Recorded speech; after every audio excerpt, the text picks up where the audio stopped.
Sir, ಇದೇ ವಿಚಾರವಾಗಿ ಈಗ ರಾಜ್ಯಸಭೆಯಲ್ಲಿ ಗದ್ದಲಾಗಿದೆ.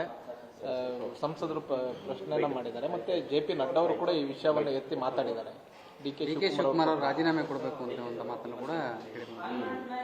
ಅದೇ ನೋಡಿ, ಭಾರತೀಯ ಜನತಾ ಪಾರ್ಟಿ ಅಧಿಕಾರಕ್ಕೆ ಬಂದರೆ ಸಂವಿಧಾನ ಬದಲಾವಣೆ ಮಾಡ್ತಾರೆ. ಸಂವಿಧಾನವನ್ನು ಬಾಬಾ ಸಾಹೇಬ್ ಅಂಬೇಡ್ಕರ್ ಬರೆದ ಸಂವಿಧಾನವನ್ನು ಪೂರ್ತಿ ತೆಗೆದು ಹಾಕ್ತಾರತ್ತೇನು ಒಂದು ರೀತಿ ಇಡೀ ದೇಶದ ಜನರನ್ನು ಇಷ್ಟು ದಿವಸ ಕಾಂಗ್ರೆಸ್ನವರು ಹೇಳ್ಕೊತ ಬಂದಿದ್ದರು. ಆದರೆ ಇವತ್ತು ಕರ್ನಾಟಕದ ಉಪಮುಖ್ಯಮಂತ್ರಿ ಅವರು ಇವತ್ತು ಸಂವಿಧಾನದಲ್ಲಿ ಬದಲಾವಣೆ ಮಾಡ್ತೀವಿ ಅನ್ನೋಂಥ ಮಾತನ್ನು ಇವತ್ತು ಹೇಳ್ತಾ ಇದ್ದಾರೆ. ಅಂದರೆ ಯಾರು ಸಂವಿಧಾನ ಬದಲಾವಣೆ ಮಾಡೋರು, ಯಾರು ಸಂವಿಧಾನಬದ್ಧವಾಗಿ ನಾವು ಇರೋದು ಕರ್ನಾಟಕದಲ್ಲಿ ಏನು ಮೊನ್ನೆ ಗುತ್ತಿಗೆಯಲ್ಲಿ 4% ಮುಸ್ಲಿಮರಿಗೆ ಏನು ಮೀಸಲಾತಿಯನ್ನು ಕೊಡಿದ್ರು ನಾವು ವಿರೋಧ ಮಾಡಿನೇ ನಾವು ಮೊನ್ನೆ ಗಲಾಟೆ ಮಾಡಿದ್ದೀವಿ. ಅದನ್ನು ಇವತ್ತು ಕಾಂಗ್ರೆಸ್ನವರು ಅದು ಸಂವಿಧಾನ ವಿರೋಧಿ ಇದ್ದರೂ ಸಹ ಅದನ್ನು ಮುಂದುವರ್ಸ್ಕೊಂಡು ಹೋಗ್ಬೇಕನ್ನೋಂಥ ಒಂದು ಹಠಕ್ಕೆ ಬಿದ್ದಿದ್ದಾರೆ. ಈಗಾಗಲೇ ಸುಪ್ರೀಂ ಕೋರ್ಟ್ನಲ್ಲಿ ಈ ಒಂದು ಮುಸ್ಲಿಂ ರಿಸರ್ವೇಷನ್ ಕೊಡಲಿಕ್ಕೆ ಬರೋದಿಲ್ಲ ಸಂವಿಧಾನಾತ್ಮಕವಾಗಿ. ನಾವು ಸಂವಿಧಾನದ ಅಡಿಯಲ್ಲಿ ನಾವು ಮಾತಾಡ್ತಾ ಇದ್ದೀವಿ, ಅವರು ಸಂವಿಧಾನ ವಿರೋಧಿಯಾಗಿ ಮಾತಾಡ್ತಾ ಇದ್ದಾರೆ. ಇದರಿಂದ ಡಿ ಕೆ ಶಿವಕುಮಾರ್ ಹೇಳಿಕೆಯಿಂದ ಕಾಂಗ್ರೆಸ್ ಏನು ಇಷ್ಟು ವರ್ಷದವರೆಗೆ ಸಂವಿಧಾನವನ್ನು ಏನು ತಿದ್ದುಪಡಿ ಮಾಡ್ಕೊತ ಬಂದಿದೆ ಅವರೇ ಒಪ್ಕೊಂಡಿದ್ದಾರೆ. ಕಾಂಗ್ರೆಸ್ನಿಂದಲೇ ಸಂವಿಧಾನಕ್ಕೆ ಮುಂದಿನ ದಿವಸದಲ್ಲಿ ಧಕ್ಕೆ ಇದೆ, ಭಾರತೀಯ ಜನತಾ ಪಾರ್ಟಿಯಿಂದ ಇಲ್ಲ ಅನ್ನೋಂಥದ್ದು ಅವರು ಹೇಳಿಕೆಯನ್ನೇ ಸ್ಪಷ್ಟಪಡಿಸ್ತದೆ. ಸರ್, ಈಗ ರಾಜ್ಯದಲ್ಲಿ ಮತ್ತೊಂದು ಸದ್ದು ಮಾಡ್ತಾ ಇರೋ ಪ್ರಕರಣ ಹನಿ ಟ್ರ್ಯಾಪ್ ಸುಪ್ರೀಂ ಕೋರ್ಟ್ಗೂ ಕೂಡ ಬಂದಿದೆ. ಮತ್ತೆ ನಿಮಗೆ ಯಾರೋ ಚೀಟಿ ಕೊಟ್ಟು ಕಳಿಸಿದ್ರು, ನೀವು ಆ ಚೀಟಿ ನೋಡ್ಕೊಂಡು ಓದಿದ್ರಿ. ನಿಮ್ದು ಮತ್ತೆ ಸಚಿವರುಗಳದ್ದು ಅಂಡರ್ಸ್ಟ್ಯಾಂಡಿಂಗ್ ಇದೆ ಇಲ್ಲ ವಿಚಾರ ಪ್ರಸ್ತಾಪ ಮಾಡಿ. ನೋಡಿ, ಚೀಟಿ ಯಾರು ಕಳಿಸಿದ್ರು ನನಗೂ ಗೊತ್ತಿಲ್ಲ. ಆ ಚೀಟಿಯಲ್ಲಿ ಬರೆದಂಥದ್ದು ಏನಾದರೂ ಹೇಳಿದಂದ್ರೆ ಎರಡೂ ಪಕ್ಷದಲ್ಲಿ ದೊಡ್ಡ ಕ್ರಾಂತಿ ಆಗ್ತದೆ. ಅದಕ್ಕೆ ಎರಡೂ ಪಕ್ಷದ ನೇತಾರರು ಅದರ ಚೀಟಿಯ ಹಿನ್ನಡೆ ಇದೆ ಅನ್ನೋಂಥದ್ದು ಯಾರೋ ಕಳಿಸಿದ್ರು. ಅದು ಯಾರು ಕಳಿಸಿದ್ರು, ಸಚಿವರು ಕಳಿಸಿದ್ರು, ನಮ್ಮ ಪಾರ್ಟಿಯವರು ಯಾರು ಕಳಿಸಿದ್ರು ಗೊತ್ತಾಗಲಿಲ್ಲ. ಸರ್, ಆ ಚೀಟಿ ಬಂದ ಮೇಲೆ ವಿಚಾರ ಪ್ರಸ್ತಾಪ ಮಾಡಿದ್ರಿ ಅಂತ ಹಂಗಿಲ್ಲ ನೋಡ್ರಿ. ಈಗ ಇದು ರಾಜಣ್ಣವರು ಸಹಕಾರಿ ಮಂತ್ರಿಗಳು ಬಹಿರಂಗವಾಗಿ ಹೇಳ್ತಾ ಇದ್ರು, ಇಲ್ಲಿ ಏನು ಯಾವ ಟ್ರ್ಯಾಪ್ ಅದು ಹನಿ ಟ್ರ್ಯಾಪ್ ಆಗ್ತಾಯಿದೆ, ಹನಿ ಟ್ರ್ಯಾಪ್ ಆಗ್ತಾಯಿದೆ. ಅದು ಹೇಳಿದ ಮ್ಯಾಗೆ ನಾನು ವಿಧಾನಸಭೆಯಲ್ಲಿ ಪ್ರಶ್ನೆ ಮಾಡಿದೆ.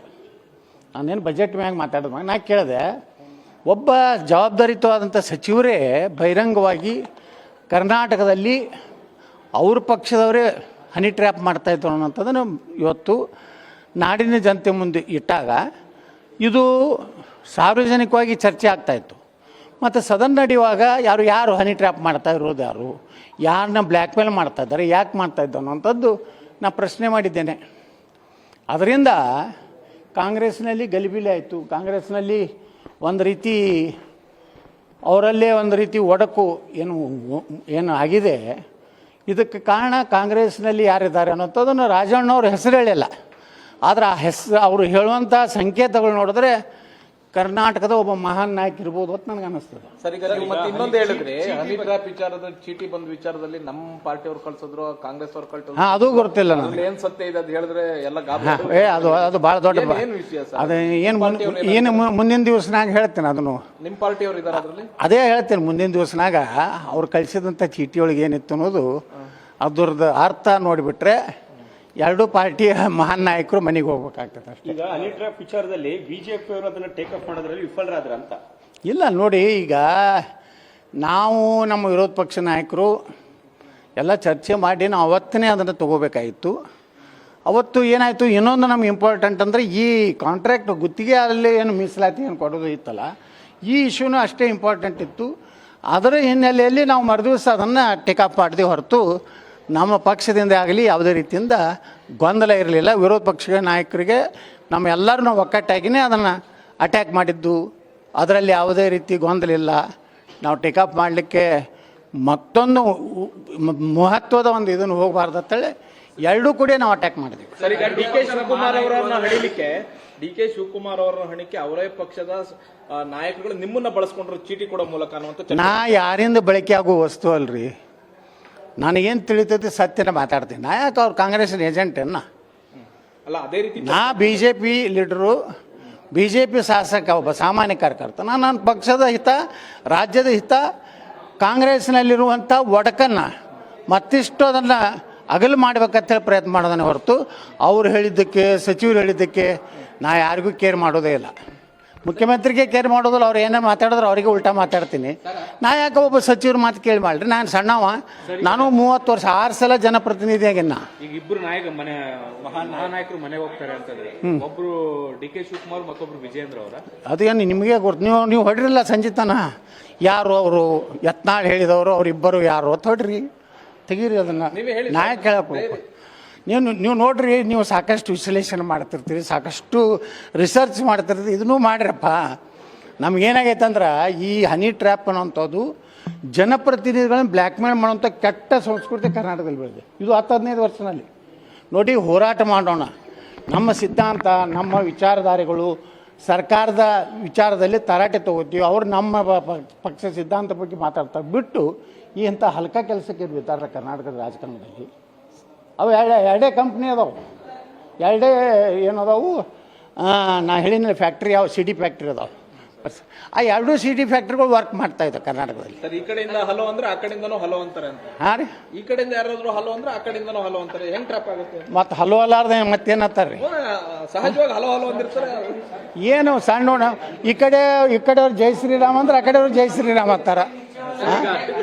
ಈ ಕಡೆಯವ್ರು ಹಾಯ್ ಅಂದ್ರೆ ಆ ಕಡೆ ಹಲೋ ಅಂತಾರ. ಇವ್ ಮೂರ್ಖರು ಮಾತಾಡೋದಿಲ್ಲ ಹಿಂಗ. ಈಗ ನಾನೇ ನಿಮ್ಗೆ ಹೊರಗೆ ಬಂದಾಗ ಹಾಯ್ ಅಂದ್ರೆ ನೀವು ಹಾಯ್ ಎತ್ತಿದ್ರು ಹಲೋ ಏನಾರು ಎತ್ತಿದ್ರಿ. ಹಾಂ, ಈಗ ಹನಿ ಟ್ರ್ಯಾಪ್ ವಿಚಾರ ಪ್ರಕರಣವನ್ನ CBI ಕೊಡಬೇಕು ಅನ್ನುವಂತ ಒತ್ತಾಯ ಆಗ್ತಾ ಇದೆ. ಕೊಡ್ಬೇಕು ಸರ್. ಈಗ ಸ್ಟೇಟ್ ಅಲ್ಲಿ ನಾ ಹೇಳುದು ಕರ್ನಾಟಕ ಒಮ್ಮೆ ಈ ಹನಿ ಟ್ರ್ಯಾಪು ಸಿಡಿ ಫ್ಯಾಕ್ಟ್ರಿಗಳು ಏನಾದ್ರು ಬಂದಾಗಬೇಕು. ಇಲ್ಲಾಂದ್ರೆ ರಾಜಕಾರಣಿಗಳು ನೋಡ್ರಿ ಸುಮ್ಮನೆ ಎಡಿಟ್ ಮಾಡ್ತಾರೆ. ಯಾರ್ದೋ ಮುಖ ತಂದು ಯಾರ್ದೋ ಸೊಂಡಿದ್ದು ಅದು ಯಾವುದೋ ಶರೀರಕ್ಕೆ ಹಚ್ತಾರೆ. ಮತ್ತು ಅವನ ಇಡೀ ರಾಜಕೀಯ ಜೀವನ ಹಾಳು ಮಾಡ್ತಿರಲಿಲ್ಲ. ಅವನ ಕುಟುಂಬದ ಪರಿಸ್ಥಿತಿ ಏನಾಗ್ತದೆ?